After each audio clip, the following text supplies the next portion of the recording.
আল্লাহ নবী জানিয়ে দিলেন, আল জান্নাতু তাতাকামুল উম্মাহাত।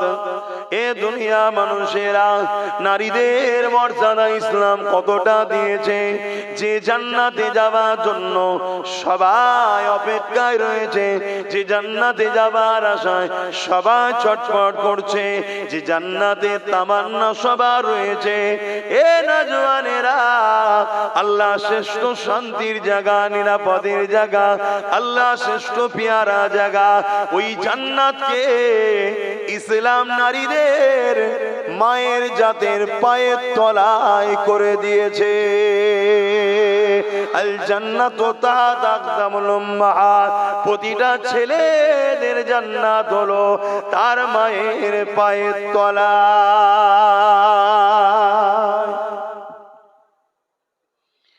এ নওজওয়ানেরা, আল্লাহ নবী আরো জানিয়ে দিলেন, কারো ঘরে যদি একটা, দুটো, তিনটে পর পর কোন বাবাকে, কোন আব্বাকে মহান স্রষ্টা তিনটে কন্যা সন্তান দেয়। এখনো আমাদের সমাজে কিছু লোক আছে, কন্যা সন্তান হলে স্বামী স্ত্রীকে বকাবকি করে। এ নালায়েক মূর্খ, এতে স্ত্রীর কি করার আছে? এখানে স্ত্রীর তো কোনো ব্যাপার নয়, এটা তো তোমাকে যে বানিয়েছে সেই স্রষ্টা তো দিয়েছে, এখানে স্ত্রীর কি করা রয়েছে? মনে রেখে দিও, আল্লাহ রসুল জানিয়ে দিলে, 1, 2, 3 পর পর যদি কারো নারী, কোন বাবা যদি তিনটে কন্যা সন্তান হয়, ওই বাপ যদি 3 কন্যাকে লালন পালন করে বড় করে বিবাহটা দিয়ে দিতে পারে, আল্লাহ নবী জানিয়ে দিলেন, ওই 3 কন্যার আব্বা আর আমি রাসূলুল্লাহ আল্লাহর জান্নাতে দুটো আঙুল তুলে দেখাচ্ছে, পাশাপাশি থাকিব। এ যুবকেরা, তরুণেরা, আমার নবী পাকের প্রেমিকেরা, ইসলাম বিধান করে দিল। আল্লাহ নবীর কাছে একটা ব্যক্তি এসে জিজ্ঞাসা করলে, ইয়া রাসূলুল্লাহ, হাবিবাল্লাহ, আমার উপরে সব থেকে বেশি কার হক? আল্লাহ নবী বললেন, তোমার মায়ের, তারপরে কাঁদ তোমার মায়ের, তারপরে কাঁদ তোমার মায়ের, তারপরে কাঁদ তোমার বাপের। অর্থাৎ ইসলাম নারীদের অধিকার কত দিয়েছেন দেখে। মা তো নারী জাত, প্রত্যেকটা পুরুষ আপনার তো মা আছে। আল্লাহ নবী বললেন, প্রথম সব থেকে বেশি হক আপনার উপরে আপনার মায়ের যে কিনা নারী, দ্বিতীয় হক আপনার উপরে আপনার মায়ের যে কিনা নারী, 3 নম্বর হক আপনার মায়ের যে কিনা নারী, তারপরে হলো আপনার আব্বা যে কিনা পুরুষ। ইসলাম নারীকে এত মর্যাদা দিয়েছে, এই ইসলামের ওপর কেউ মিথ্যাচার করবে, এটা চুপ করে থাকা, এর থেকে বড় জুলুম আর কি হতে পারে? কিয়ামতের দিন এই অন্যায়ের বিরুদ্ধে যদি না মুখ খোলো, এই অন্যায়ের বিরুদ্ধে যদি না করো, এই অন্যায়ের বিরুদ্ধে কথা যদি না বলো, কিয়ামতের দিনে আল্লাহ পাক বুবা শয়তান করে উঠাবে। এ যুবকেরা, তরুণেরা, আমার আব্বা আম্মারা, মনে রেখে দেবেন, আল্লাহ নবী, নূহ নবী, দয়া নবী জানিয়ে দিলে, যখন কোন নারী কোন পুরুষে বিবাহ হবে, অর্থাৎ একটা কন্যা একটা পুরুষ দুজনের যখন নিকাহ হবে, ইসলামের নিকাহ সিস্টেমটা কি শুনে রেখে দাও। পুরুষকে আগে থেকে স্ত্রীকে আনার আগে নিজের ঘরকে সুন্দর করে সাজাবে। তুমি তোমার স্বার্থ মতন সাজাও, যেন তোমার স্ত্রী এসে মনে করে এই যে যা কিছু করা হয়েছে আমার জন্য করা হয়েছে।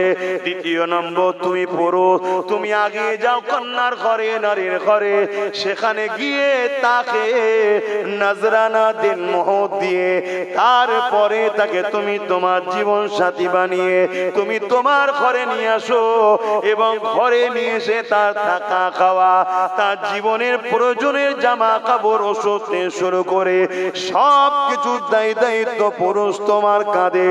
যদি দায়িত্ব না নিতে পারো, নিকাহ করো না। আর যদি দায়িত্ব নিতে পারো, নিকাহ করো। কেননা এই হক যদি তুমি না আদায় করো, এ পুরুষ কিয়ামতের দিন আল্লাহ তোমাকে ধরবে। কামিয়াব হব।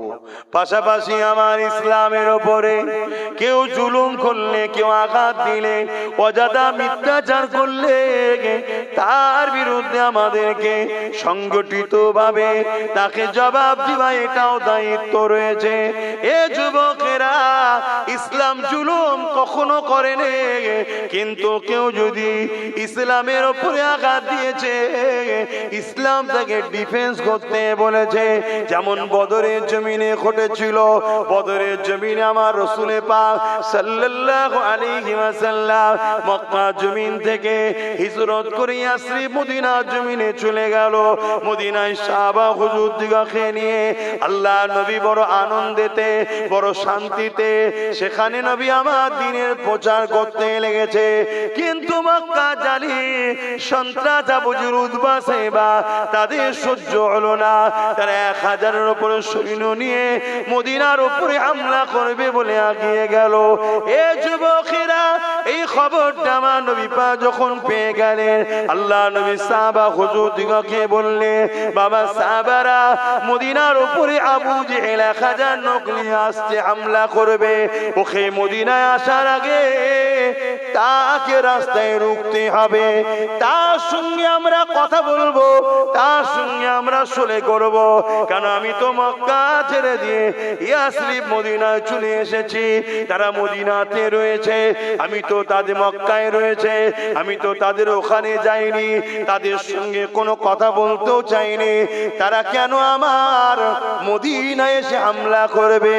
এই ব্যাপারে তাদের সঙ্গে একটা আলোচনা আমরা করব, চলো। কিন্তু মদিনায় যদি ঢুকে পড়ে, আলোচনা তারা না করে হয়তো হামলা করে দিতে পারে। যে হামলাতে মদিনার মুরব্বীরা, মদিনার নারীরা, মদিনার বাচ্চাদের উপরও হামলা করতে পারে। কারণ যারা জালিম হয় তাদের কাছে কোনো দয়া ময়া বলে কিছু নাই।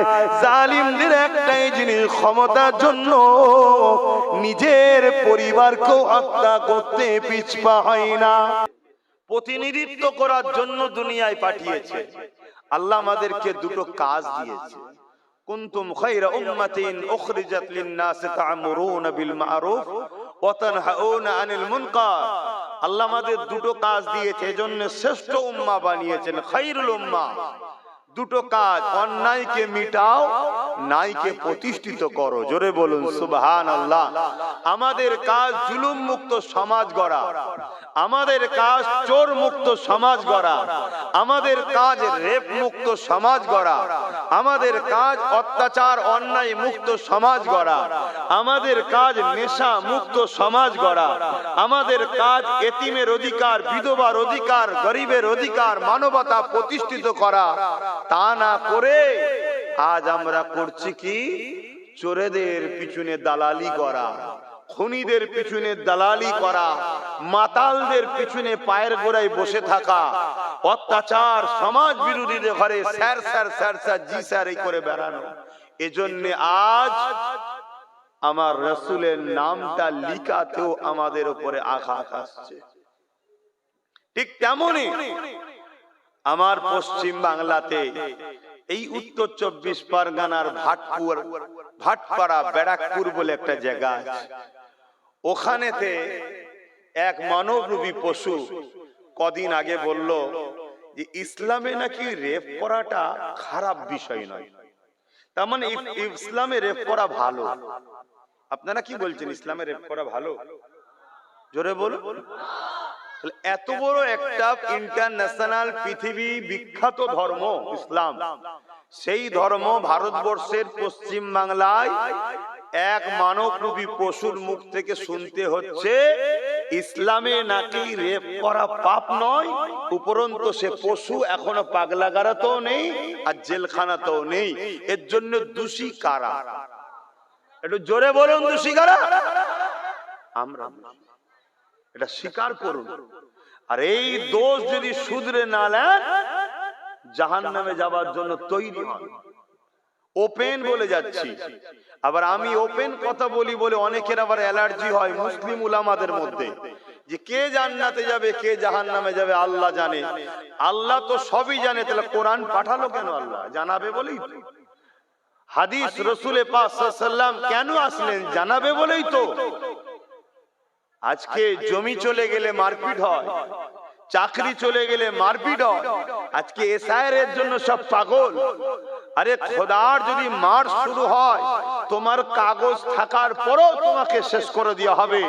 যদি বাবরি মসজিদের কাগজ থাকার পরেও যদি মসজিদ আমরা না পাই, তোমার মতে একটা ব্যক্তির কাগজ নিয়ে তুমি কি করবে? যে বাবরিকে ভারতবর্ষে 40 কোটি মানুষ অ্যাকসেপ্ট করে এবং অমুসলিমদের মধ্যে থেকে আরো 60 কোটি মানুষ বাবরি মসজিদের পক্ষে ছিল। শুধু মুসলমান যে ইনসাফ করেন তা না, এদেশে আরো 40 কোটি মানুষ আছে যারা, আর 60 কোটি মানুষ আছে অমুসলিম যারা ইনসাফ পরায়ণ। যদি ইনসাফ পরায়ণ না হতো তাহলে কেন্দ্র সরকার 33% ভোট পেত না, 80% ভোট পেত। অত ইনসাফ পরায়ণ অমুসলিমদের মধ্যে আছে না নাই? তারাও বাবরি মসজিদের উপরে জুলুম হয়েছে এটা স্বীকার করে। কিন্তু আমি আমার কওমকে বলছি, তাহলে আজকে অত বড় একটা হিস্টরি, অত বড় একটা ঐতিহাসিক মসজিদ, সেই মসজিদে সুপ্রিম কোর্টের রায় হলো ওখানে 500 বছর ধরে নামাজ হচ্ছে, ওখানে 500 বছর ধরে মসজিদ আছে, মসজিদের নিচে অন্য কোন ধর্মের খাঁচা বা কিছু নাই, ওটা মসজিদই। তারপরেও সেই মসজিদ আমরা পেয়েছি।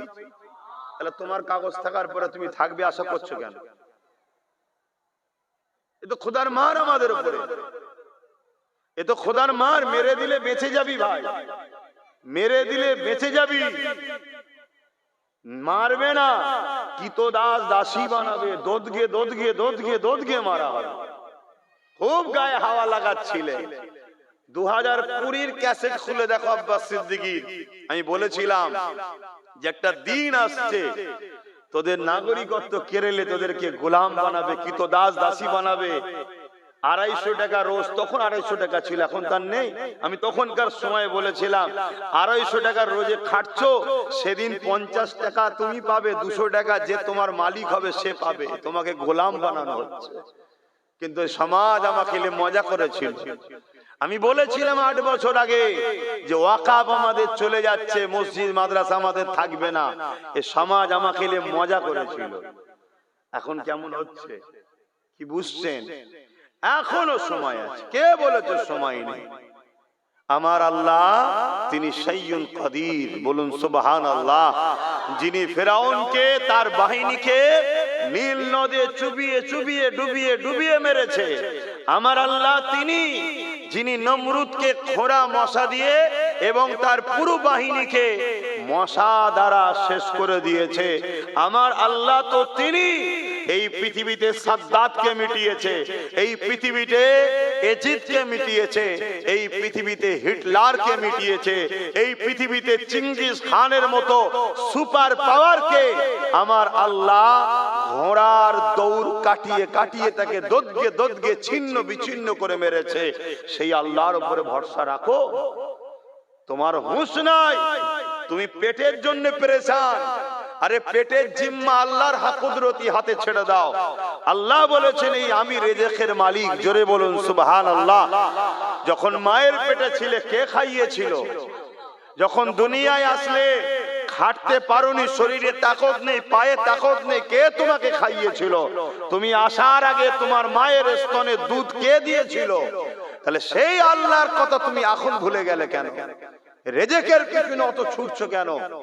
তোমার তো উচিত আমার আল্লাহর দ্বীনের উপরে কি হচ্ছে দেখো, আমার রাসূলের কষ্টের মেহনতের ইসলামের উপরে কি হচ্ছে দেখো। এটা তো তোমার আমার উচিত ছিল। যদি কারো হাওয়া খাওয়ার প্রয়োজন হয় পাখার ডান্ডা ঘোরাতে হয় না, প্লাগে তার কানেকশন থাকলে সুইচটা টিপলি হাওয়া লাগে। তা তোমার যখন শান্তি পাওয়া দরকার, তোমার উচিত দুনিয়ায় ছুটো ছুটি না আল্লাহ ও রাসূলের সঙ্গে কানেকশন রাখো, অটোমেটিক তুমি দুনিয়া আখিরাতের কামিয়াবি পাবে। জোরে বলুন সুবহানাল্লাহ। কিন্তু আজকে আমরা সেই জায়গা ছেড়ে দিয়ে নিজের পেরেশান হয়ে যাচ্ছি। কিন্তু আমরা কি হতে পেরেছি? কিছু পেয়েছি? বলুন, কিচ্ছু পাইনি। আর আজকে এমন কিছু শুনতে হচ্ছে আমার ইসলামে নাকি রেপ করাটা পাপ কাজ না। এই খবরটা যখন অমুসলিম মা বোন বাপ ভাইয়ের কাছে, গ্রাম্য এলাকার কাছে খবরটা যাবে, তারা কি বলবে? বলো বলো। এই নিয়ে কোনো আন্দোলন হয়েছে? এই নিয়ে কোনো হুড়োহুড়ি হয়েছে? কিন্তু উত্তরপ্রদেশে কিছু হলে আমার বাংলার মোল্লাগুলো সব বেরিয়ে পড়ে, প্যালেস্টাইনে কিছু হলে আমার বাংলার মোল্লারা বেরোয়, আর আমার বাংলায় হাটপাড়াতে কানমুতর গোড়ায় এত বড় কথা বলেছে, হুড়োহুড়ি হচ্ছে কেন? তাহলে ঘর মে আগ লাগি হ্যায় ঘর কি চরক সে। উলামার মধ্যে যদি গাদ্দার ঢুকে যায়, উলামার মধ্যে যদি মুনাফিক ঢুকে যায়, এই জাতি বাঁচবে কি করে? আর এই কথাগুলো আমি আলোচনা করি বলে অনেকের ব্যথা হয়। ব্যথা তো তার হবে যে এই কোয়ালিটির উলামা। আমি কারো নাম ধরে বলেছি? আল্লাহ নবী বলেছেন আসমানের নিচে জমিনের উপরে আখরি জামানায় সবথেকে নিকৃষ্ট হবে একদল উলামা। সবথেকে নিকৃষ্ট কারা? একদল উলামা। আর সবার থেকে শ্রেষ্ঠ কারা? আল উলামা ওয়ারাসাতুল আম্বিয়া, নবীর ওয়ারিস উলামারাই। জোরে বলুন সুবহানাল্লাহ। সর্বপ্রথম জান্নাতে যাবে কারা? উলামারা। জোরে বলুন সুবহানাল্লাহ। আর সর্বপ্রথম জাহান্নামে যাবে কারা? উলামারা। তাহলে উলামার মধ্যে দুটো কোয়ালিটি আছে না? না, তাহলে আপনাকে তো বুঝতে হবে, আপনাকে তো দেখতে হবে। তো ভাইয়ের আমার, আমার রাসূলের ইসলাম নারীদের ঘরে কি সম্মান দিয়েছে। আসো আমরা একটু ইসলাম খুঁজে দেখি। আল্লাহ নবী আসার আগে পৃথিবীর জমিনে 360টা নকল খোদার উপাসনা যারা করত, যারা নিজেদের রাজাদিগকে সিজদা করত, নিজেদের রাজাদের উপাসনা করত, তারা নিজেদের কন্যা সন্তান হলে ওই কন্যাগুলোকে জ্যান্ত পুঁতে দিত। এ যুবকেরা, পৃথিবীর জমিনে নারীদের কোনো সম্মান ছিল না, পৃথিবীর জমিনে নারীদের কোনো মর্যাদা ছিল না, পৃথিবীর জমিনে নারী ছিল একটা ভোগের জিনিস, পৃথিবীর জমিনে নারী ছিল একটা অশুভ জিনিস। এই জন্যে তারা নারীদেরকে হত্যা করত, নারীদেরকে জ্যান্ত পুঁতে দিত, নারীদেরকে বাজারে নিলামে তুলত, কেনা বেচা হতো। ধনীরা খরিদ করে নিয়ে গিয়ে ওই নারীদের ইজ্জত লুটত, ওই নারীর দেহকে শোষণ করত। যদি কন্যা সন্তান হতো, ওই নারীকে এবং তার কন্যাকে উভয়কে হত্যা করে দিত। পুত্র সন্তানের সন্তানকে নিয়ে ওই নারীকে হত্যা করে দিত। এই ছিল পৃথিবীর চরিত্র। আল্লাহ নবী দুনিয়া জমিনে এসে তিনি এমন করে বলতে লাগলেন, এ দুনিয়ার মানুষেরা, নারীদেরকে তোমরা হত্যা করো না, নারীদেরকে তোমরা মেরে দিও না, নারীদেরকে জ্যান্ত পুঁতে দিও না। তারা বলতে লাগলো, এ আব্দুল্লাহর বেটা মুহাম্মদ, নারী হলো অশুভ। আল্লাহ নবী বললেন, না, এটা তোমাদের কুসংস্কার, এটা তোমাদের ভুল ধারণা। যে 16টা পুত্র সন্তান মায়ের পেটে দেয়, ওই 16টাই কন্যা সন্তান দেয়। যদি নারী না থাকে তা পৃথিবীতে সন্তান হবে কি করে, মানুষ জাতি হবে কি করে? আল্লাহ নবী তাদের বুঝাচ্ছে। বুঝাতে বুঝাতে রাসূল বললেন, কোন ঘরে যদি প্রথম সন্তানটা নারী হয়, কোন ঘরে যদি দাম্পত্য জীবনে প্রথম সন্তান কন্যা সন্তান হয়, এর মানে ওই নারীর আব্বা বাবাকে মহান স্রষ্টা কন্যা সন্তান পাঠিয়ে জান্নাতে সুসংবাদ দিল। জোরে বলুন সুবহানাল্লাহ, আরো জোরে বলুন সুবহানাল্লাহ। এই মর্যাদা পৃথিবীর কেউ দিয়েছে নারীকে? ইসলাম যে মর্যাদা দিয়েছে, তাহলে আমাদের তো চ্যালেঞ্জ করা দরকার যে আসো তোমরা যারা ইসলামের নামে মিথ্যাচার করছো, ইসলাম নারীকে যে সম্মান দিয়েছে এই মোকাবেলায় আর একটা অন্য কেউ আসো, দাঁড়াতে পারো তো আসো। যে প্রথম যদি কোনো বাবা কোন আব্বার কন্যা সন্তান হয়, এর মানে ওই আব্বাকে ওই বাবাকে মহান স্রষ্টা শান্তি ও জান্নাতের সুসংবাদ পয়গম পাঠায়। জোরে বলুন সুবহানাল্লাহ। কোন সময়ে রাসূল বলছে যে সময়ে জ্যান্ত নারীদেরকে পুঁতে দেওয়া হচ্ছে, সেই সময় যারা পুত্র তারা কেউ এক আল্লাহ মাননেওয়ালা ছিল না। শুনছেন তো নাকি? আজকেও যারা নারীদেরকে অসভ্যতা, বর্বরতা, নারীদের উপরে জুলুম করছে, এরা কখনো মহান স্রষ্টার মাননেওয়ালা লোক হতে পারে না। খেয়াল করে দেখো, কেননা আল্লাহ নবী জানিয়ে দিলেন, আল জান্নাতু তাতাকামুল উম্মাহাত। এ দুনিয়া মানুষেরা, নারীদের মর্যাদা ইসলাম কতটা দিয়েছে, যে জান্নাতে যাওয়ার জন্য সবাই অপেক্ষায় রয়েছে, যে জান্নাতে যাওয়ার আশায় সবাই ছটফট করছে, যে জান্নাতে তামান্না সবার রয়েছে। এ নওজওয়ানেরা, আল্লাহ শ্রেষ্ঠ শান্তির জায়গা, নিরাপদের জায়গা, আল্লাহ শ্রেষ্ঠ পিয়ারা জায়গা, ওই জান্নাতকে ইসলাম নারীদের মায়ের জাতের পায়ের তলায় করে দিয়েছে। আল জান্নাতু তাহতা আকদামুল উম্মাহাত। প্রতিটা ছেলেদের জান্নাত হলো তার মায়ের পায়ের তলায়।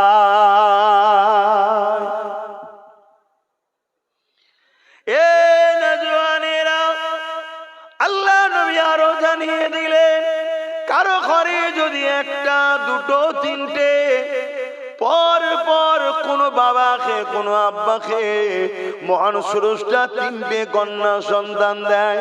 এখনো আমাদের সমাজে কিছু লোক আছে, কন্যা সন্তান হলে স্বামী স্ত্রীকে বকাবকি করে। এ নালায়েক মূর্খ, এতে স্ত্রীর কি করার আছে? এখানে স্ত্রীর তো কোনো ব্যাপার নয়, এটা তো তোমাকে যে বানিয়েছে সেই স্রষ্টা তো দিয়েছে, এখানে স্ত্রীর কি করার রয়েছে?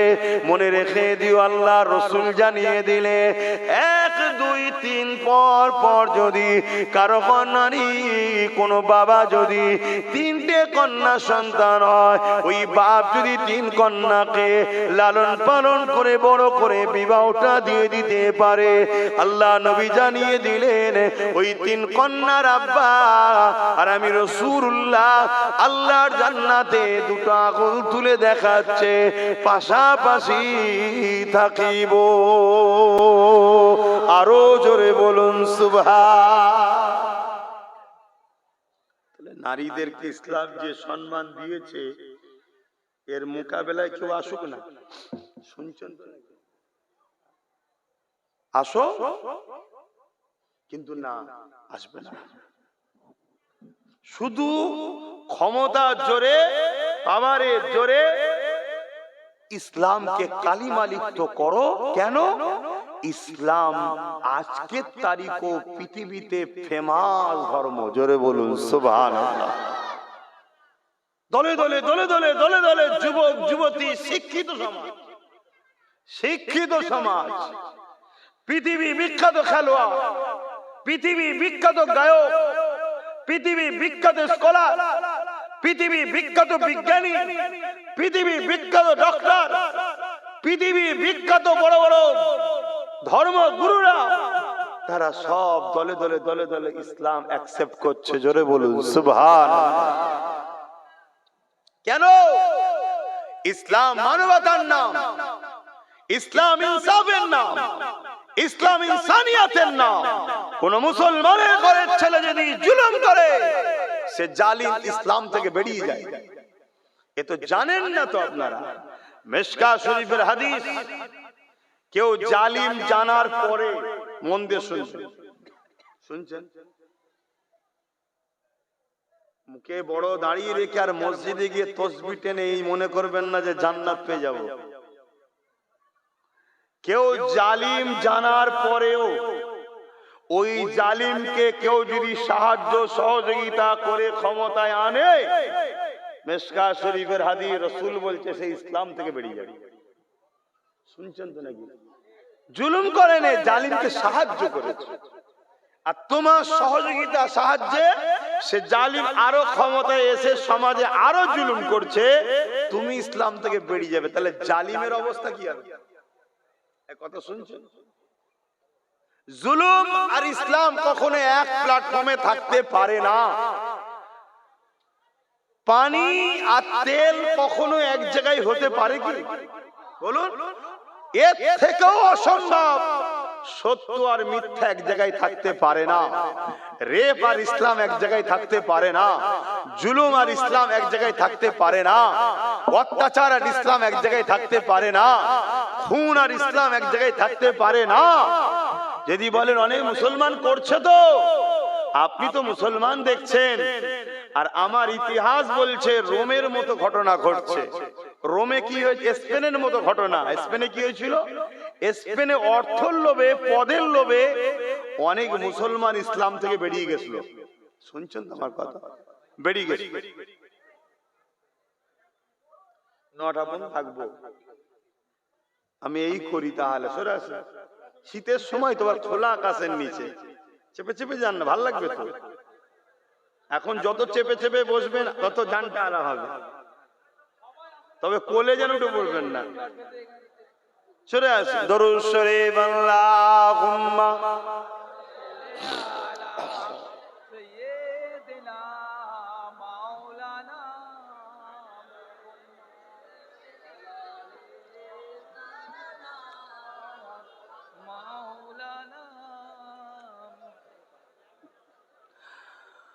आने वालों ए तो बताओ शहर मदीना कैसा है। आने वालों ए तो बताओ शहर मदीना कैसा है।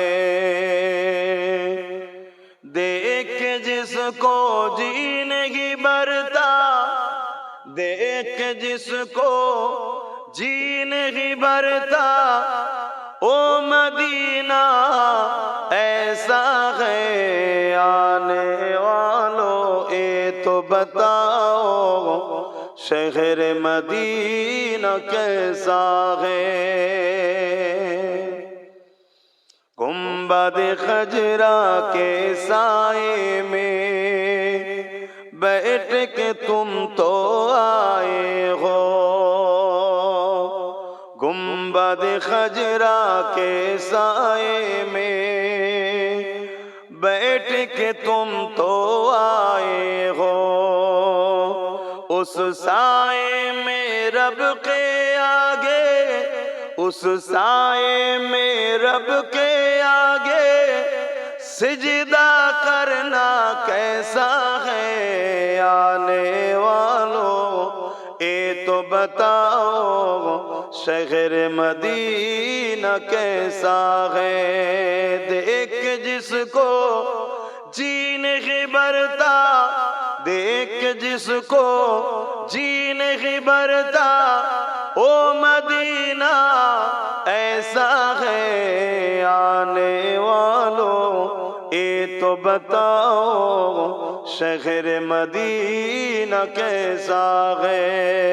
अल्लाहुम्मा सल्ली अला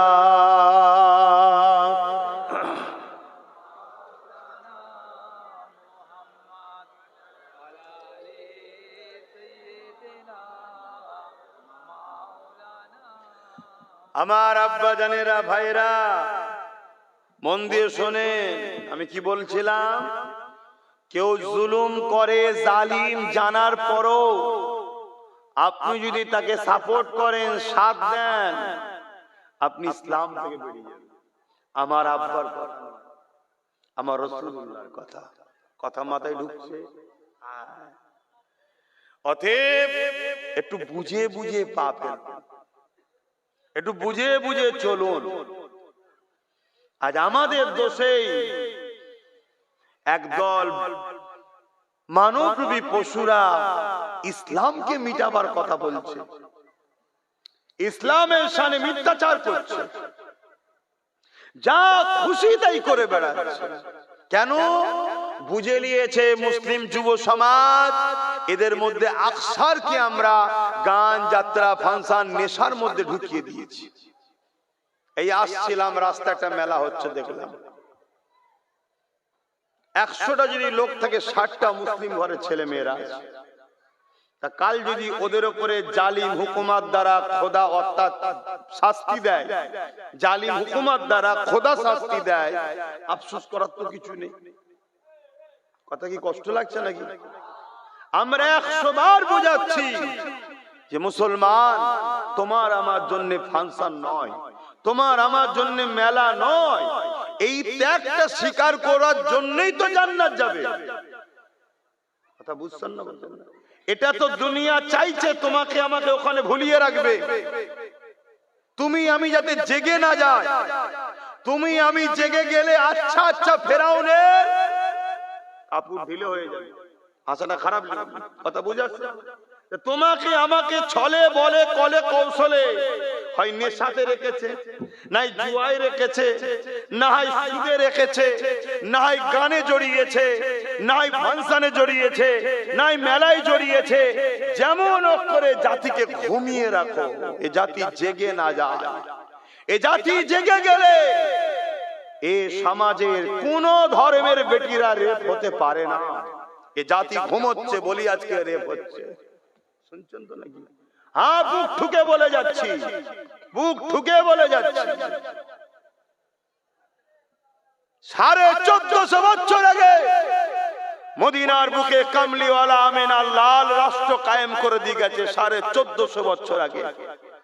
সেই দিন থেকে আজ পর্যন্ত রেপ তো দূরের কথা, কোন নারী মদিনাতে ইফতিজিংও হয়নি, টোনটিট কিরে কোন নারী কাজ পর্যন্ত মারা হয়নি। কেন? ওখানে আজও রাসূলের আদর্শে মুসলমান জিন্দা হয়ে আছে, ঘুমোয়নি। কথা বুঝে আসছে না? আজ আমরা ঘুমোচ্ছি বলেই তো আমাদের বেটি বুনগুনো মাগুনো শেষ হচ্ছে, প্রতিবেশী অন্য জাতির বেটিরাও শেষ হচ্ছে। আর আমাদেরকে ঘুম পড়িয়ে রাখা হয়েছে কারা? যারা এই সমাজের বেটিদেরকে ভোগ করতে চায় তারা। বুঝে নাও। তাই আব্বাস সিদ্দিকী বারবার তোমাদেরকে উঠাচ্ছে, জাগো, ওঠো আমার কওম, জাগো আমার যুব সমাজ। তুমি এই দুনিয়ায় গেম খেলতে আসুনি, তুমি এই দুনিয়ায় এসেছো বিধবা অসহায় দুঃখীদের চোখের পানি মুছতে। তুমি আমিনার লালের ধর্মে এসেছো। তোমাকে আল্লাহ অন্য জায়গায় পাঠাইনি, এখানে পেঠিতে এই কাজের জন্য। তুমি তোমার ডিউটি যদি পালন না করো, আল্লাহ তোমাকে তো মিটাবে, দুনিয়াতে লাঞ্ছিত করবে, পরকালেও আল্লাহ তোমার জন্য কিন্তু আযাব রেখেছে। কথা শুনছো আমার যুবকরা? নিজেকে পরিবর্তন করো, নিজেকে ভাবাও, নিজেকে জাগাও। কত লাখো বেটিরা আজ কাঁদছে, কত লাখো বোনেরা আজকে কাঁদছে। কেউ বিবাহ করার পরে ফোন দিতে পারে না বলে আজ ঘরে অশান্তি হচ্ছে, পুড়িয়ে মেরে দেওয়া হচ্ছে। এগুলো বন্ধ করাও তোমার আমার ডিউটি। শুধু মসজিদে গিয়ে সেজদা করাটা শুধু ডিউটি দিয়েছে আল্লাহ, এটা দেয়নি? ওটাও যেমন ডিউটি, এটাও তেমন ডিউটি। কিন্তু হাতটাকে আমাকে মাফ করো, আমাকে বলতে দাও, ওই ডিউটিতে যদি গাফলতি হয়ে যায়, খুঁত হয়ে যায়, সেজদা যদি ঠিক মতো নাও হয়, কিন্তু ইরাদা আল্লাহকে সেজদা দিয়েছো, আল্লাহ পাক তবুও বলেছে যা আমি কবুল করে নেব। জোরে বলুন সুবহানাল্লাহ। কিন্তু এই ডিউটিতে যদি গাফলতি হয়, আল্লাহ বলেছে আমি ছাড়বো না তোদেরকে। তোরা আমার সৃষ্টিকে বাঁচালিনি। শুনছো? আজকে জাহেল মূর্খ মানবরূপী পশু বলছে ইসলামে নাকি নারীদের রেপ করা খারাপ কাজ নয়।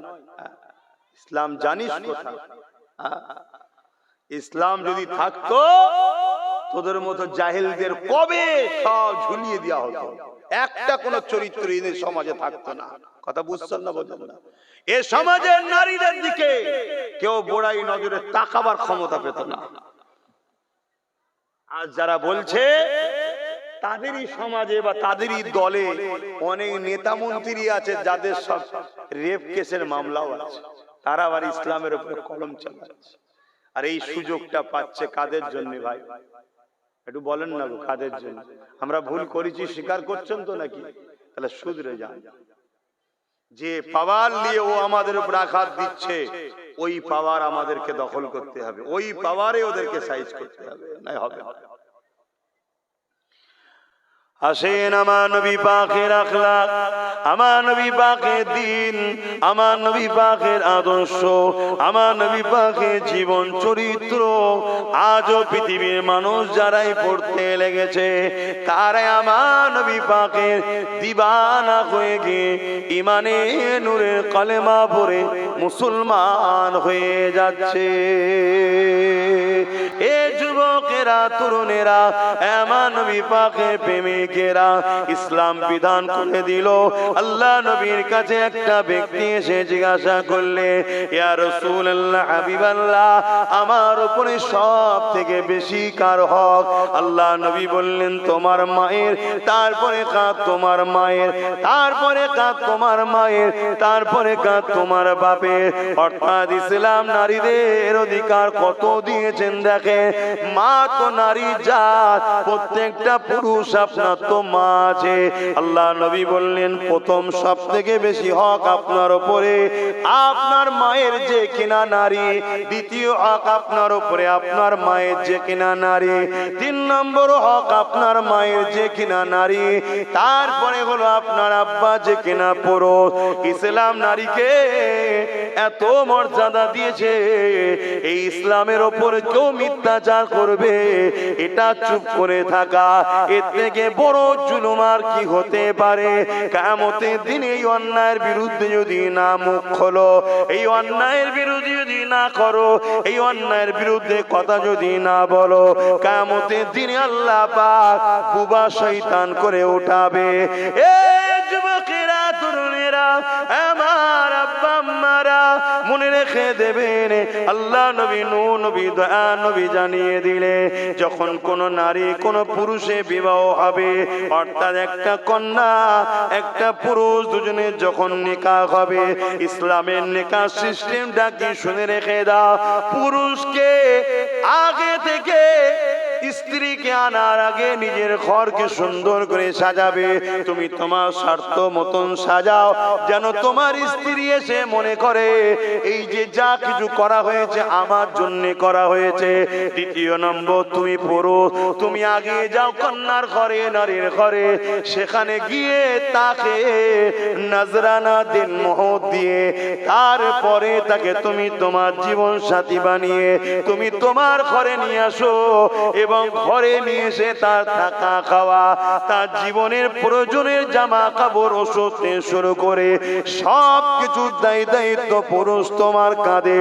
যদি দায়িত্ব না নিতে পারো, নেকাহ করো না। আর যদি দায়িত্ব নিতে পারো, নেকাহ করো। কেননা এই হক যদি তুমি না আদায় করো, এ পুরুষ কিয়ামতের দিন আল্লাহ তোমাকে ধরবে। শুনছেন তো? এটা হলো ইসলামের নিয়ম। আর এখন মেয়ের বাপ দেখা দেয় পুরুষকে মোটরসাইকেল টরসাইকেল ফোন, এটা মানুষের শয়তানদের তৈরি করা কথা, বুঝছেন তো নাকি? এটা ইসলামের নয়, এমন কথা বুঝছেন তো নাকি? তাহলে সেই ইসলামের উপরে আঘাত, অসুবিধা হচ্ছে। আবার একটা প্রশ্ন ওঠে, কি সবই বুঝলাম, তাহলে ইসলাম নারীদেরকে পর্দা করতে বলে কেন? সবকিছু ছেড়ে দিয়ে পর্দার পিছনে চলে গেছে কেন? পর্দা ঢেকে রাখলে সমস্যা কিসের? ঢেকে রাখলে সমস্যা কোথায়? না, ঢেকে রাখলে যারা সমাজে চরিত্রহীন, নজর খারাপ, তাদের তো অসুবিধা হওয়া দরকার, ঠিক তো নাকি? যারা এই পর্দা নিয়ে কথা তোলে, জানতে ওদের ক্যারেক্টার খারাপ, চরিত্র খারাপ। ওরা হলো ওই শিয়াল মার্কা মানুষ, যে শিয়ালগুলো আন্দোলন করে সবই ঠিক আছে, মুরগিকে কেন খাঁচার মধ্যে রাখা হয়? ওকে ছেড়ে রাখো, ছেড়ে রাখো। কেন? খাঁচার মধ্যে থাকলে শিয়ালকে শুকিয়ে থাকতে হয়, খাওয়া জোটে না। ছেড়ে রাখলে ধরে ধরে খাবে। এরম শিয়াল মার্কা কিছু মানুষ আছে, তারা নারীদেরকে চায় ছোট কাপড় পরো, অর্ধ উলঙ্গ থাক, তাতে করে তারা তাদের নফসের বুড়াই খোরাকের নজরে তাকাবে এবং নারীদেরকে ভোগের নজরে দেখবে, ভোগ করা স্বপ্ন নেবে। কথা বুঝে আসছে না? কিন্তু ইসলাম নারীদেরকে তো বোরখা দিয়ে, পর্দা দিয়ে, হিজাব দিয়ে নারীর মূল্য বুঝিয়েছে। জোরে বলুন সুবহানাল্লাহ। যে জিনিস যত দামি হয় সে জিনিস তত প্যাকিং ভালো হয়, যে জিনিস যত দামি হয় তার নিরাপত্তাও তত হয়, যে জিনিস যত সূক্ষ্ম হয় তার চতুর্দিকের গার্ড প্যাকিংটাও তত ভালো হয়, তাই তো নাকি? যে জিনিস যত দামি হয় তাকে তত দামি জায়গায় রাখা হয়, যে জিনিস যত দামি হয় তার সিকিউরিটি তত দামি হয়, যে জিনিস যত দামি হয় তাকে রাখা হয় তেমন সিকিউরিটি জায়গাতেও রাখা হয়, ঠিক না বেঠিক? অতএব ইসলাম নারীকে হিরে টুকরোর মর্যাদা দিয়েছে, হিরে বানিয়েছে, আর পুরুষকে রাস্তার পাথর বানিয়ে দিয়েছে। আমাদের মন খারাপ নাকি? আরে আমার মায়ের দাম বেড়েছে, আমার গর্ব হওয়া দরকার, ঠিক না বেটি? রাস্তার পাথর পড়ে থাকলে চুরি হওয়ার ব্যাপার নেই, কিন্তু হিরে যদি সামান্য ছোট হয় ওটা চুরি হয়ে যাওয়ার ব্যাপার। হিরেকে রাখতে হয় কোথায়? আলমারির ভেতরে, লকারের ভেতরে মখমলের কাপড় জড়িয়ে আলমারি খুললেই মনে হয় একবার দেখি ঠিক আছে কিনা। কি আর ছিঁড়া নোটগুলো পড়ে থাকে ব্যান্ডিল ব্যান্ডিল, ওর দিকে তাকাবার সময় থাকে না, ও দুটো যাই জাগে যাক। কিন্তু হিরে বারবার তার দিকে টার্গেট। এ আমার মায়ের জাত, বোঝেন বোঝেন, ইসলাম আপনাকে ঢেকে রেখে মূল্য বুঝিয়েছে যে তোমরা নারী, তোমরা হলে হিরে। জোরে বলুন সুবহানাল্লাহ। তোমাকে আমি দামি জিনিস বানিয়েছি, তুমি নিরাপদে থাকো, সেফটি থাকো, ঢেকে থাকো। কেন? তোমার মূল্য অনেক বেশি। আর পুরুষ ও রাস্তার পাথরের নাই, উপরে থাকলো বস্তা বস্তা পরে থাকলো, কেউ টাকাবে না। কথা বুঝে আসছে নাকি? তাহলে সেই মায়ের জাতেদেরকে বোঝা দরকার। কিন্তু আজ আমার মায়েদের মধ্যে অনেক মা আছে নিজেদের মূল্য নিজেরাই কমিয়ে দিচ্ছে। কি কমাচ্ছে না কমায়? আজকে চলে যাও আরব দুনিয়ায়, যে দুনিয়ায় কোন নারীর পায়ের পাতা দেখা যায় না, সেই আরব দুনিয়ায় যখন একটা নারীর বিবাহ হয়, সেই নারীর নজরানা দেনমোহর হলো 1 কোটি টাকা। কত? 1 কোটি টাকা পুরুষকে দিতে হবে, তারপরে বিয়ে হবে। শুনছেন তো নাকি? আর আমার দেশে বা আমাদের সমাজে বলবেন তো কেন? আমরা নিজেদের মূল্য নিজেরা নষ্ট করেছি, নিজেদের মূল্য নিজেরাই নষ্ট করে ফেলেছি।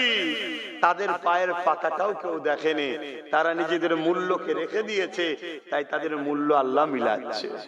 ভাবো, আসেন ইসলামকে জানি, ইসলামকে বুঝি, ইসলাম মেনে জীবন গড়ি, তবেই কামিয়াব হব। পাশাপাশি আমার ইসলামের ওপরে কেউ জুলুম করলে, কেউ আঘাত দিলে, অযথা মিথ্যাচার করলে, তার বিরুদ্ধে আমাদেরকে সংগঠিতভাবে তাকে জবাব দিবা, এটাও দায়িত্ব রয়েছে। এ যুবকেরা, ইসলাম জুলুম কখনো করেনি, কিন্তু কেউ যদি ইসলামের উপরে আঘাত দিয়েছে, ইসলাম তাকে ডিফেন্স করতে বলেছে। যেমন বদরের জমিনে ঘটেছিল। বদরের জমিনে আমার রাসূল পাক সাল্লাল্লাহু আলাইহি ওয়াসাল্লাম মক্কা জমিন থেকে হিজরত করে ইয়াসরিব মদিনা জমিনে চলে গেল। মদিনায় সাহাবা হুজুর দিগকে নিয়ে আল্লাহ নবী বড় আনন্দেতে, বড় শান্তিতে সেখানে নবী আমার দ্বীনের প্রচার করতে লেগেছে। কিন্তু মক্কা জালি সন্ত্রাস আবু জেহেল উতবা সাইবা তাদের সহ্য হলো না। তারা 1000-এর উপরে সৈন্য নিয়ে মদিনার উপরে হামলা করবে বলে এগিয়ে গেল। এ যুবকেরা, এই খবরটা আমার নবী পাক যখন পেয়ে গেলেন, আল্লাহ নবী সাহাবা হুজুর দিগকে বললে, বাবা সাহাবারা, মদিনার উপরে আবু জেহেল 1000 লোক নিয়ে আসছে, হামলা করবে। ওকে মদিনায় আসার আগে তাকে রাস্তায় রুখতে হবে, তার সঙ্গে আমরা কথা বলবো, তার সঙ্গে আমরা আমরা সলে করব, কেন আমি তো মক্কা ছেড়ে দিয়ে ইয়াসরিব মদিনায় চলে এসেছি। তারা মদিনাতে রয়েছে, আমি তো তাদের মক্কায় রয়েছে, আমি তো তাদের ওখানে যাইনি, তাদের সঙ্গে কোনো কথা বলতেও চাইনি। তারা কেন আমার মদিনায় এসে হামলা করবে? এই ব্যাপারে তাদের সঙ্গে একটা আলোচনা আমরা করব, চলো। কিন্তু মদিনায় যদি ঢুকে পড়ে, আলোচনা তারা না করে হয়তো হামলা করে দিতে পারে। যে হামলাতে মদিনার মুরব্বীরা, মদিনার নারীরা, মদিনার বাচ্চাদের উপরও হামলা করতে পারে। কারণ যারা জালিম হয় তাদের কাছে কোনো দয়া ময়া বলে কিছু নাই। জালিমদের একটাই জিনিস, ক্ষমতার জন্য নিজের পরিবারকেও হত্যা করতে পিছপা হয় না। ইতিহাস এমন পাওয়া যায় না, যায় না? কথা বলছেন না কেন? ঠান্ডায় পুরো জড়ো হয়ে গেল, নতুন ঠান্ডা পড়ছে বলে। জালিম যারা হয় তাদের কাছে শিশু বাচ্চা বলে কিছু নেই। যেমন এই পশ্চিম বাংলায় 2021-এ ভোটের গণনার পর জালিমরা, এই রাজ্য সরকারের লোকেরা অনেকের ঘর বাড়ি ভাঙচুর করেছে না করেন? এটা আওয়াজ দিয়ে বলুন, করেছে না করেন? এরা জালিম, এদেরকে সাপোর্ট করা চলবে না, হারাম। কথা বুঝে আসছে? এরা জালিমেরা। এমনকি দক্ষিণ 24 পরগনায় বেশ কিছু বিধানসভাতে রোজার মাস ছিল, মনে পড়ছে তো, ইফতার পর্যন্ত ফেলে দিয়েছে, বাচ্চা ছেলেদেরকে পর্যন্ত আঘাত করেছে, কল তুলে চলে গেছে। ইফতারের যে পানি, ওই পানিটা পর্যন্ত খেতে দেয় না। এরা জালিম। কেন? তার বাড়ির কেউ হয়তো জালিমকে ভোট না দিয়ে অন্যদিকে দিয়েছিল, তাই জুলুম করছে। কথা শুনছেন? এইভাবে অত্যাচার করেছে। তো এটা জালিমদের অভ্যাস, এটা নতুন নয়। এরা আগামী দিন আরো করবে, এরা আগামী দিন আরো করবে। কখন করবে? যখন এদেরকে আমরা ছেড়ে দেব। প্রথম ছোট কুড়ি বেরোয়, এই গাছটা আস্তে আস্তে বড় হয় না, হয় না? কথা বলো, বড় হয়। যখন আপনি ছেড়ে দেবেন, এর পাপাচার বাড়বে। আর একে যদি এক্ষুনি নির্মূল করে দেওয়া হয়, তাহলে জালিমের জুলুম খতম হয়ে গেল। আর আল্লাহর সৃষ্টিকে যে জালিমদের হাত থেকে বাঁচায়, এর থেকে বড় জিহাদ আর কি হতে পারে? জোরে বলুন সুবহানাল্লাহ। আমার নবীর মিশন তো এটাই ছিল। আমার নবী শুধু নয়, যত নবীরা এসেছে মিশন কি ছিল? জালিমদের হাত থেকে আল্লাহর সৃষ্টিকে বাঁচানো। জোরে বলুন সুবহানাল্লাহ। বদরে তো এটাই হয়েছে, খাইবারে তো এটাই হয়েছে, হুনাইনে এটাই হয়েছে, উহুদে এটাই হয়েছে। কিন্তু আজ আমাদের যুবকরা ঘাবড়ে যাচ্ছে। আমাদের যুবকরা বলছে, কি হবে ভাইজান? ওদের হাতে বোম আছে, ওদের হাতে বন্দুক আছে, ওদের হাতে মেশিন আছে, ওদের হাতে এই আছে। আরে ওটা কি হাতে দেখছিস? বদরে জালিমদের হাতেই অস্ত্র ছিল। বদরে অস্ত্র কাদের হাতে ছিল? আরে কথা বলছো না তো? কিন্তু বিজয়টা কাদের হয়েছে? ঘাবড়াচ্ছ, ঘাবড়াচ্ছ কেন? আর আল্লাহ যদি তোমাকে জালিমদের হাত থেকে মনুষ্য জাতিকে, ইনসাফকে, ইনসানিয়াতকে, ন্যায়কে, মানবতাকে, সত্যকে, গরিবকে উদ্ধার করার জন্য যদি আব্বাস সিদ্দিকীর এই লড়াইয়ে মরণ থাকে, এই মরণটা তো আমার জন্য নিয়ামত ওয়ালা মরণ হবে। জোরে বলুন সুবহানাল্লাহ। আমি মরবো না, মরবো না? কথা বলে বলতে লজ্জা লাগছে যে হুজুর মানুষ বলি কি করি? এটা তো চির সত্য। হুজুর তো কি হয়েছে, মরণ তো হবেই রে বাবা, ঠিক না বেটি? তাহলে এমনি ঘরে বিছানায় পড়ে মরা বা এমনি মরা, যাক সব মরণই। আমি চাই ঈমান হালে যে মরবে সেই কামিয়াবি। কিন্তু তারপরও ওই মরণটা কত সুন্দর, যে মরণের উদ্দেশ্য জুলুমের বিরুদ্ধে, অন্যায়ের বিরুদ্ধে, খুনের বিরুদ্ধে, নেশার বিরুদ্ধে, অত্যাচারের বিরুদ্ধে, মানবতার পক্ষে, ইনসাফের পক্ষে, এতিমের পক্ষে, বিধবার পক্ষে, মুসলিমের পক্ষে, ন্যায়ের পক্ষে, সত্যের পক্ষে দাঁড়ানোর জন্য যে মরণটা হবে, ওই মরণটা তো আল্লাহর পক্ষ থেকে একটা নিয়ামত। জোরে বলুন সুবহানাল্লাহ। এই মরণটা কেমন? জান বেরোবার আগে জান্নাত দেখানো হয়। জোরে বলুন সুবহানাল্লাহ। মরণ তো সেই হবে। এবার কেউ যদি মনে করে যে আমি মনে হয় জুলুমের বিরুদ্ধে লড়লে এক সপ্তাহ আগে মরণ হতে পারে, আর না লড়লে মনে 100 তো পরে হবে, এরকম নাকি? কথা বলছে না তো। অনেকে হয়তো ভাবে যে এই ছেলেটা জন বয়সে মরে গেল, কি দরকার ছিল অন্যায়ের বিরুদ্ধে বলার, না হয়তো বাঁচতো, এরকম কেউ মনে করেন নাকি? এটা কুফরি, এটা আল্লাহর বিধানকে অস্বীকার করা, ঈমান চলে যাবে। শুনছেন না? শোনেন?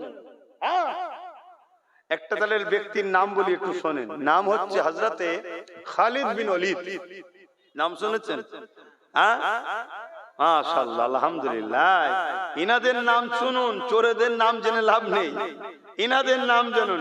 ইনাদের নামটা বললেও আল্লাহ খুশি হয়, বলুন সুবহানাল্লাহ। হযরতে খালিদ বিন ওলীদ প্রথমে কিন্তু নবীর বিরুদ্ধে ছিল, ইসলামের বিরুদ্ধে ছিল, কুফরি দিকে ছিল। ওহুদের যুদ্ধের ময়দানে আমার রাসূলের একটা হিকমা দেখে, একটা প্ল্যান দেখে এই খালিদ বিন ওলীদের মধ্যে একটা হালচাল শুরু হয়। সেই দিন থেকে তিনার মধ্যে সূচনা শুরু হয়, তিনি ইসলামের দিকে এগিয়ে আসে। জোরে বলুন সুবহানাল্লাহ। একটু প্রথম থেকে বলে নি। ওহুদের যুদ্ধের ময়দানে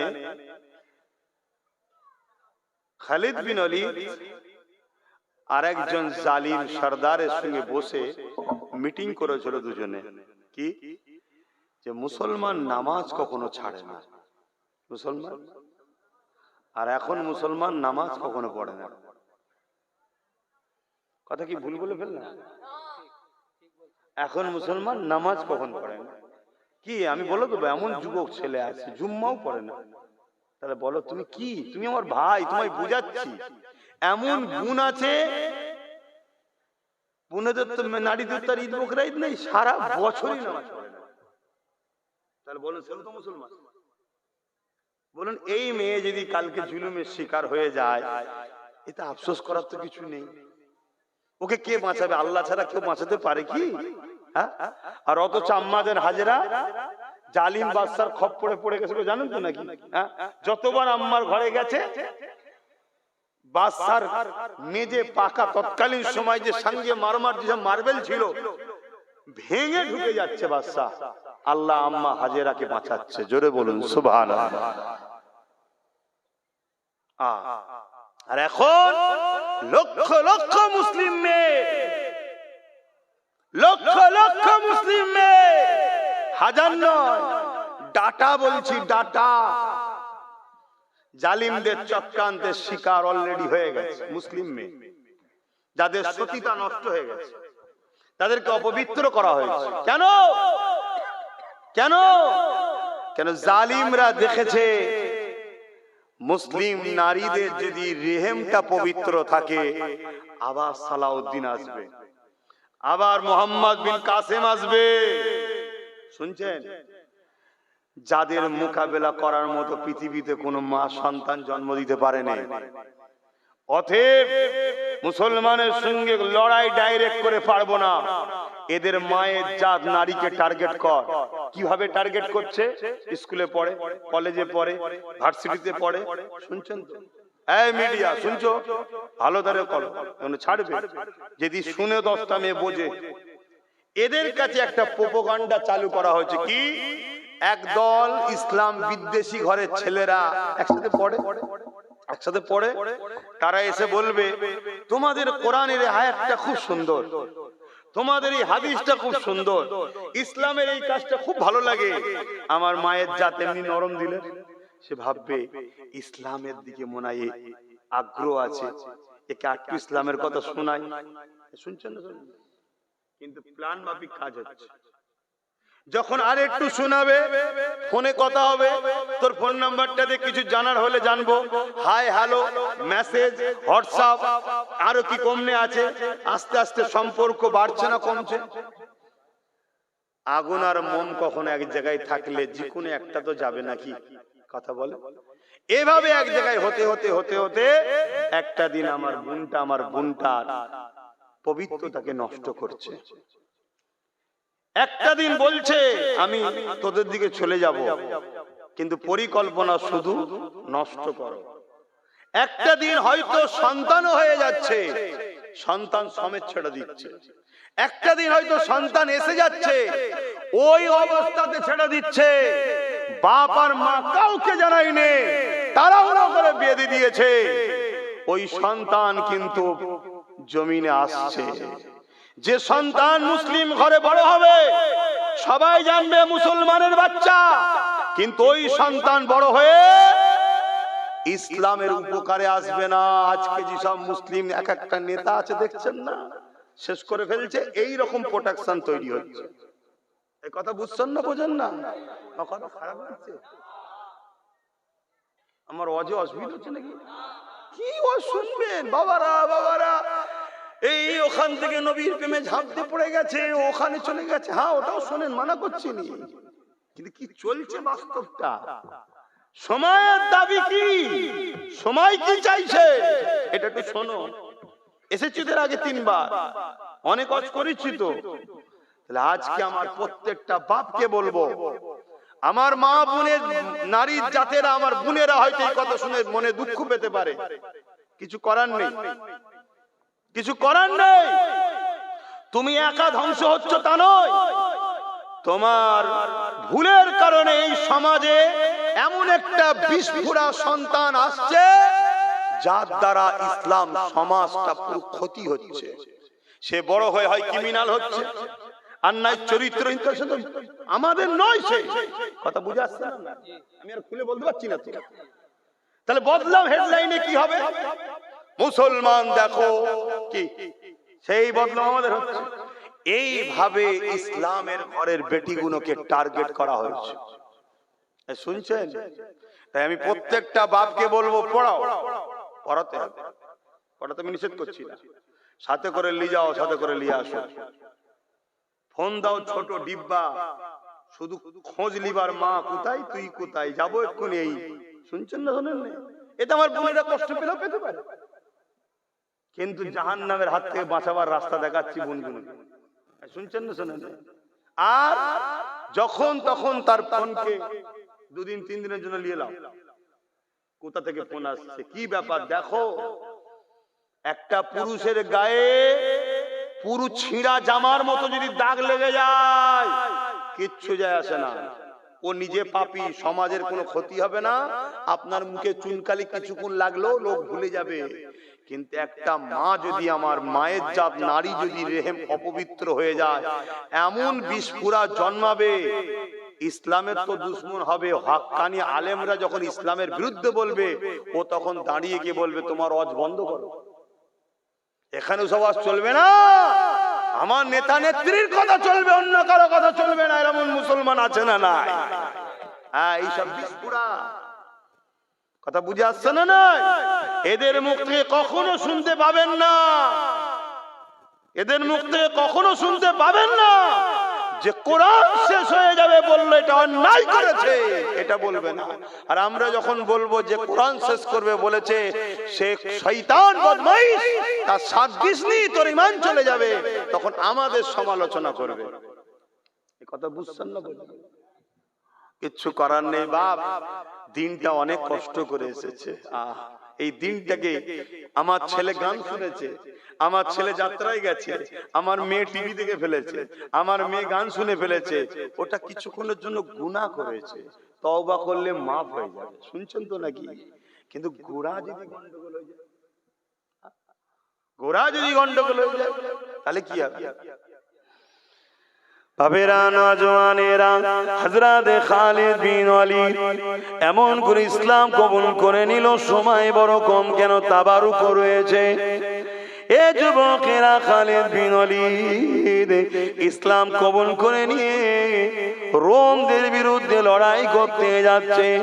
3000 সৈন্য রয়েছে নবী সাহাবাদের, কত, আর রোমদের রয়েছে 2 লক্ষ।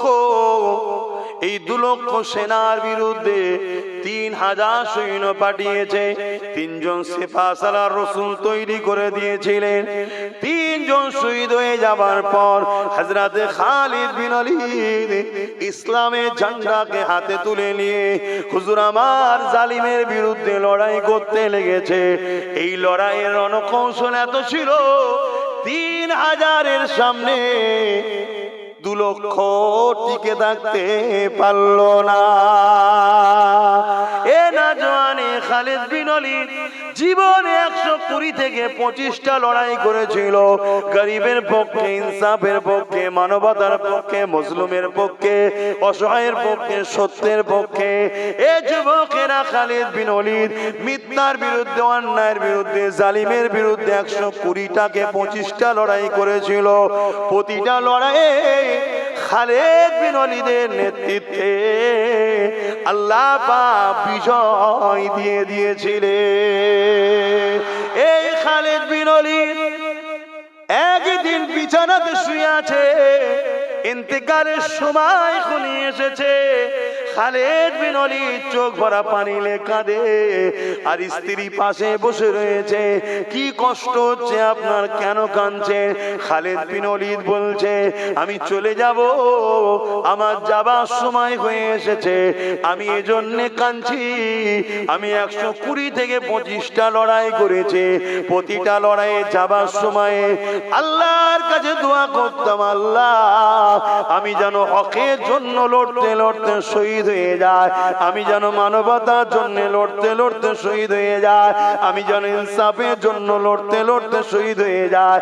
হে আল্লাহ, আপনার জন্য, আপনার হাবিবের জন্য, দ্বীনের জন্য লড়তে লড়তে জালিমদের আঘাতে আমি যেন শহীদ হয়ে যায়। আমার প্রাণের স্ত্রী রে, আমার শরীরের এমন কোন জায়গা নাই যেখানে বল্লমের দাগ নাই, তরোয়ালের দাগ নাই, তীরের দাগ নাই।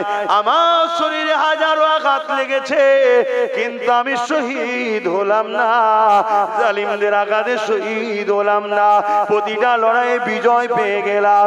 আজ আমি বিছানায় শুয়ে শুয়ে ইন্তেকাল করছি, আমি খালিদ শহীদ হতে পারলাম না, এই জন্য আমি মনে দুঃখে কাঁদছি। স্ত্রী সান্ত্বনা দিয়ে বলছে, কে আছে দুনিয়া জমিনে আপনাকে শহীদ করতে পারবে? কেন আপনার নাম হলো সাইফুল্লাহ, আল্লাহ তরোয়াল। কে আছে জমিনের উপরে আল্লাহ তরোয়ালকে ভেঙে দিতে পারবে? এই আল্লাহ তার তরোয়ালকে ভাঙতে দেয়নি। আরো জোরে বলুন সুবহান। এ যুবক, তোমরা ওঠো, দাঁড়াও, তোমাদের অপেক্ষায় আছে হাজার হাজার মুসলিমরা, হাজার হাজার মজলুম তোমাদের অপেক্ষায় আছে। তোমরা জাগলে হাজার হাজার লাখো কোটি, তাদের ধর্ম আলাদা হতে পারে, তারাও তোমাদের মুখের দিকে তাকিয়ে আছে, তারাও তোমাদের কাছে আসবে। তোমরাই পারো মানুষের চোখের পানি মুছতে, তোমরাই পারো মানুষের মুখে হাসি ফুটাতে, তোমরাই পারো এই সমাজে নাই প্রতিষ্ঠিত করতে। তোমরাই তো খালিদ বিন ওয়ালিদের উত্তরসূরি, তোমরাই তো মোহাম্মদ বিন কাসেমের উত্তরসূরি। একটা 17 বছর 18 বছরের ছেলে, তার মোকাবেলায় জালিমরা থরথর করে কেঁপেছিল। বলো, তোমরাই তো সালাউদ্দিন আইবির উত্তরসূরি। তোমরা জাগো আমার ভাই, তোমাদেরকে ইচ্ছা করে গান ধরিয়ে দেওয়া হয়েছে, যাত্রা ধরিয়ে দেওয়া হয়েছে, মেলা ধরিয়ে দেওয়া হয়েছে, ফাংশন ধরিয়ে দেওয়া হয়েছে, বাড়ি বাড়ি টিভি ঢুকিয়ে দেওয়া হয়েছে, মোবাইল ধরিয়ে দেওয়া হয়েছে, মদ ঢুকিয়ে দেওয়া হয়েছে। খেয়াল করে দেখো, মুসলিম মেজরিটি এলাকাতেই মদের আড্ডা, মেলা, লড়াই এগুলো মুসলিম মেজরিটি এলাকাতেই দোকান দেওয়া হয়। তোমাকে জড়াবে বলে কেন? তুমি যদি সুস্থ মাথায় জেগে থাকো, এই সমাজে তিলোত্তমা তাহলে রেপ হতো না। তুমি যদি সুস্থ মাথায় জেগে থাকতে, এই সমাজে তামান্না বোমে মরতো না। তুমি আজকে ঘুমিয়ে ঘুমিয়ে তাদের হাতের পুতুল হয়ে আছো বলেই তো তামান্না ছোট্ট বাচ্চা বোমের আঘাতে গেল, তিলোত্তমা মানুষের সেবা করছে, রাত জেগে অপারেশন করছে, তাকে রেপ হয়ে চোখ দিয়ে খুন বেরিয়ে মারা গেল। আজ ইনসাফ হলো না, কেন মাথায় যে বসে আছে সেও বদমাইশ, এখানে বসে আছে সেও চিটিংবাজ, সব মিলে মিশে আছে। কথা কি কষ্ট লাগছে নাকি? একদম সাচ কথা বলে যাচ্ছি। যদি নিতে না পারো তাহলে বাপ আমার কিছু করার নেই, সমস্যা অন্য জায়গায়। আবারও কাছে আমি কথা বাড়াচ্ছি না। সালাম জানিয়া নবী।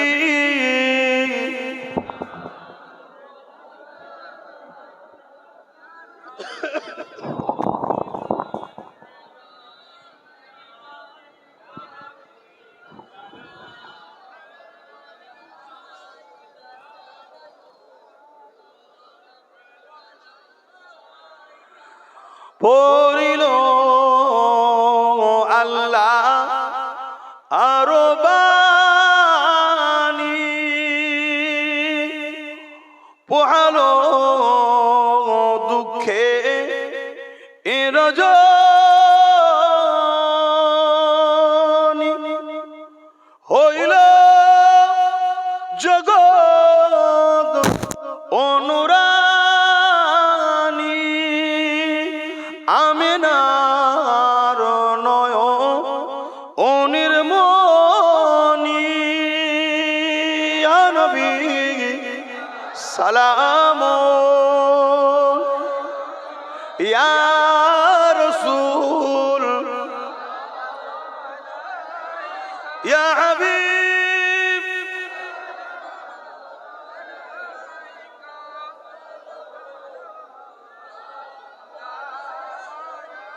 ইয়া নবী নাম ও পিয়ারা ইয়া রাসূল নাম ও পিয়ারা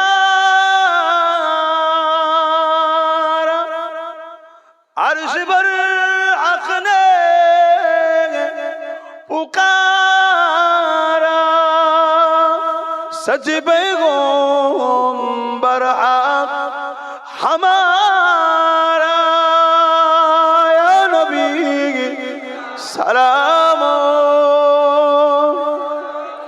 या रसूल या हबीब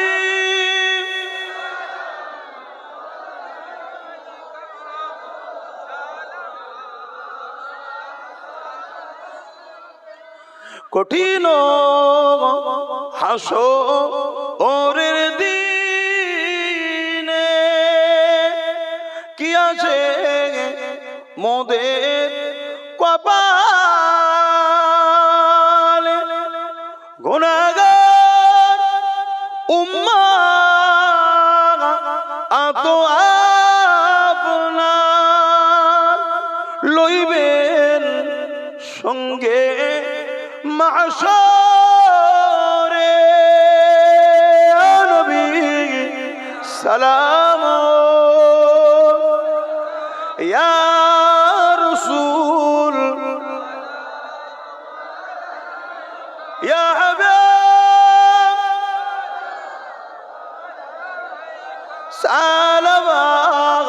সালাওয়াতুল্লাহ সকলে বসুন বালাগাল উলা আমার মাফিজুল মন্ডল ভাই কে আছেন? কে আছেন?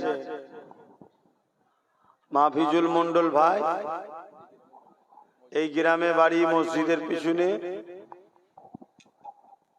কই যান, ঘরে যান। সকলে বিসমিল্লাহ শরীফের সঙ্গে দরুদ শরীফ সূরা ফাতিহা ইখলাস শরীফ পড়ুন, দোয়া চাওয়া হবে। আমি আবার বলে যাচ্ছি, আমার ফটোগুলো খুলে নেবে। আর ঈদের এর পরে ঈদও করবে না, আমার ফটো করো কেন? ধর্মকে ধর্মের জায়গায় রাখো। হ্যাঁ, আইএসএফ দল আমি প্রতিষ্ঠিত করেছি, স্বীকার করছি। হারাম কিছু করিনি, যখন কোনো মায়ের লালের কথা চলবে না। কেন করেছি? এই জুলুম, অন্যায়, অত্যাচারের বিরুদ্ধে একটা রুকার মতো লোক দরকার। কিন্তু আমি অন্য সাইডে আছি। হ্যাঁ, আমার ভাইকে আমি সাপোর্ট করবো না তো কাকে সাপোর্ট করবো? কি গো ভাই, ভুল বলছি নাকি? আমি তাকে সাপোর্ট করি, তার হয়ে প্রচার করি, তার কথা 100 বার বলি, 1000 বার বলবো। যার ভালো লাগবে মিশবে, যার ভালো লাগবে না মিশবে না। কিন্তু সে একটা জনপ্রতিনিধি, তারটা ঠিক আছে। আমি অন্য লাইনে, অন্য জগতের, আমারটা দেওয়া উচিত হয় না। কথা বুঝে আসছে? এটা বুঝালাম, ভুল হতে পারে মানুষের, নেক্সটে যেন না হয়। সম্পর্ক রাখলে রাখার চেষ্টা করো, রাখবো, কেন রাখবো না? দোয়া চাওয়ার আগে ছোট্ট করে শুধু এসআইআর নিয়ে দুটো কথা বলে যাবে। এসআইআর অ্যাকচুয়ালি হলো সংযোজন, সংশোধন।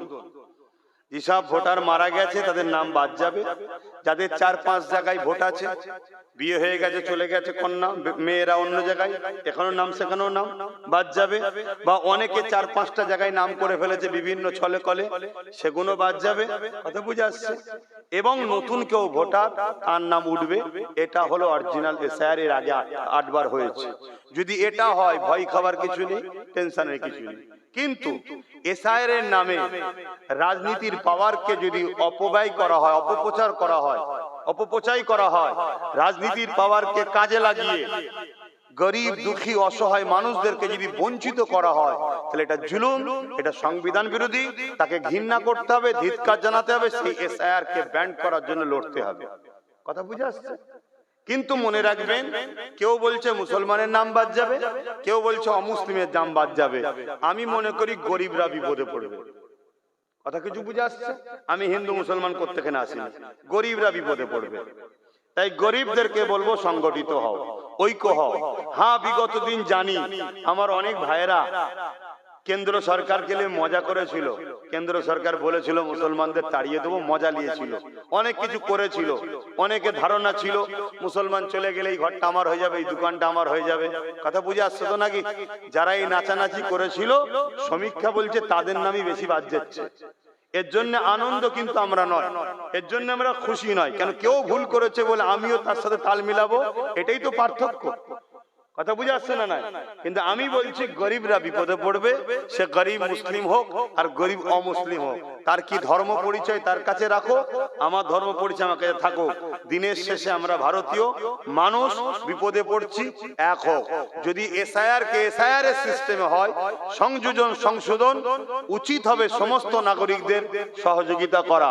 কিন্তু এসআইআর এর নামে যদি মানুষকে ঠকানো হয়, পক্ষপাতিত্ব করা হয়, এগুলো আমার রাখবো, বাকিগুলো রাখবো না, তাহলে এটা সংবিধান বিরোধী। সংবিধানের বিরুদ্ধে যে, তাকে কোনোভাবে মাফ করা যাবে না। তাকে দরকার হয় সংবিধানের দায়রায় তার বিরুদ্ধে লড়াই করতে হবে। কথা বুঝে আসছে তো? এটা হলো এসআইআর।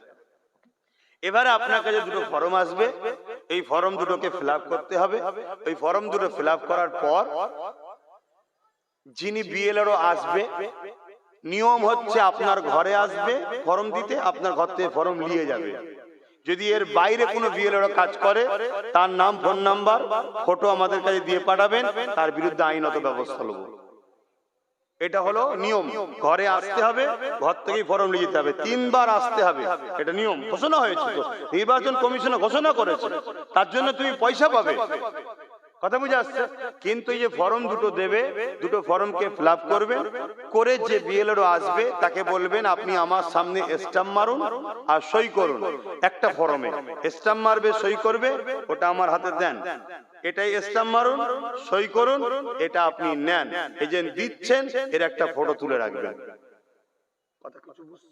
বাইচান্স যদি কোন রকম ভাবে আপনাকে ফাঁসানো হয়, এই যে ডকুমেন্টস একটা আপনার কাছে রয়েছে আর এই যে ফটো দেওয়া হয়েছে, এইটা দ্বারা সেই ব্যক্তির নামে, অবশ্যই আমি তো আছি, কিন্তু আল্লাহ আমাকে একটাই লাঠি মিলিয়েছে, আরো মিললে আরো লড়াই করতাম।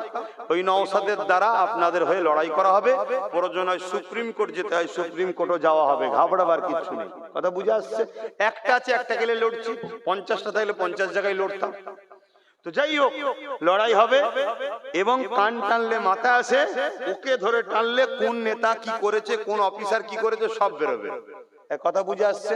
শেষ কথা, এসআইআর পুরো দেশ জুড়ে নির্বাচন কমিশনার করছে 12টা রাজ্যে। এই 12টা রাজ্যে নির্বাচন কমিশনার করছে। নির্বাচন কমিশনারের সঙ্গে বিজেপির ভালো সম্পর্ক আছে, এটা কোনো সন্দেহ নাই। কথা বুঝে আসছে না? নাই। কিন্তু বাংলায় এসআইআর এ সম্পূর্ণ সহযোগিতা করছে রাজ্য সরকার। 90,000 অফিসার দিয়েছে। অফিসারদের টোটাল খরচ যে বাজেট হবে, শোনা যাচ্ছে 221 কোটি টাকা নাকি বাজেট করেছে। অতএব সম্পূর্ণ সহযোগিতা করছে, কিন্তু রাস্তায় দাঁড়িয়ে বলছে এসআর মানি না, এসআর মানি না, এসআর করতে দেবো না। শুনছেন তো নাকি? অতএব এরা দুজন মিলে পুরো দেশটাকে শেষ করতে চলেছে। এই হলো আমার কথা শেষ। বীজখানে একটু বলে দিলাম এসআইআর নিয়ে। অসুবিধা হলো কারো মাথায় ঢুকছে নাকি? ধর্মসভায় এসে বললেন, এটাও ধর্মের মধ্যেই পড়ছে। মানুষ যখন বিপদে পড়ে তাকে সঠিক রাস্তা দেখাবার নাম ইসলাম। কথা মাথায় ঢুকছে না, ঢোকে না? মানুষ যখন বিপদে পড়ে তাকে সঠিক রাস্তা দেখাবার নাম কি? ইসলাম। আপনি বোঝেন না, বুঝে নেন। এরপরও যদি সমালোচনা করে তাহলে কিছু করার নেই।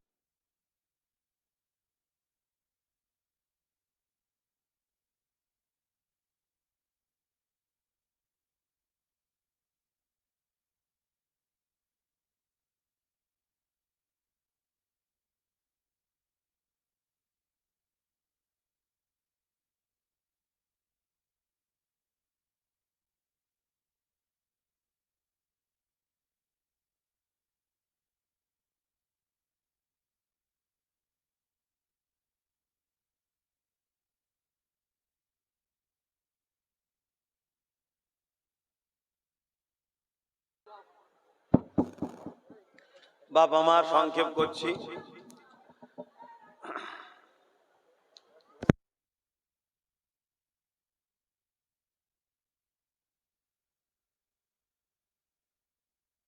করছি একটা দাওয়াত দিচ্ছি, এবছর একটা প্রোগ্রাম করার চিন্তা ভাবনা। 2 বছর করতে পারিনি, বছরে করব। 21শে অগ্রহায়ণ, 21শে অগ্রহায়ণ নলেজ সিটিতে যে প্রোগ্রাম হয় ওটা আমার বাৎসরিক ডেট, কিন্তু আমি অনেক খরচ তো প্রোগ্রাম করতে গেলে অনেক কিছু কাজ থাকে বলে করে উঠতে পারি না। এবছরে নিয়ত করেছি 21শে অগ্রহায়ণ প্রোগ্রামটা করব। কি বলছেন, যাবেন তো? এটা আল্লাহকে সাক্ষী রেখে বলেন, যাবেন তো? বলুন ইনশাআল্লাহ। সবাই যাবেন, খুশি হব। ওহ কি ধুম উঠল আবার। 21শে অগ্রহায়ণ যাবেন, সবাইকে দাওয়াত দিচ্ছি। আর গাড়িটা সেইভাবে ভাড়া করবেন, তাড়াহুড়ো করবেন না। প্রোগ্রাম শুরু ও শেষ করে তারপরে আসবেন, কথা বুঝে আসছে? তাড়াহুড়ো করে চলে আসবেন না। আপনারা যাবেন বলে আমি নতুন করে রাস্তা বা রিপেয়ারিং করলাম, কথা বুঝে আসছে? লরি বাস ছাড়া যা গাড়ি নিয়ে যাবেন সব মাঠে চলে যাবে। লরি বাস সিঙ্গেল যাবে, একটা একটা করে যাবে, কিন্তু অন্য দিক দিয়ে এসে গেলে ফেসে যাবে। আর ছোট গাড়ি যাতায়াত করবে, এজন্য লরি বাস ছাড়া সব গাড়ি নিয়ে যাবেন। ছোট গাড়ি নিয়ে যাবেন, কোনো অসুবিধা নেই, মাঠে চলে যাবে। 21শে অগ্রহায়ণ সবাই প্রচার করুন, সবাই যাবেন। নলেজ সিটি আপনার আমার পীরের নামে, তাই তো নাকি? অতএব সবাই প্রচার করবেন, সবাই।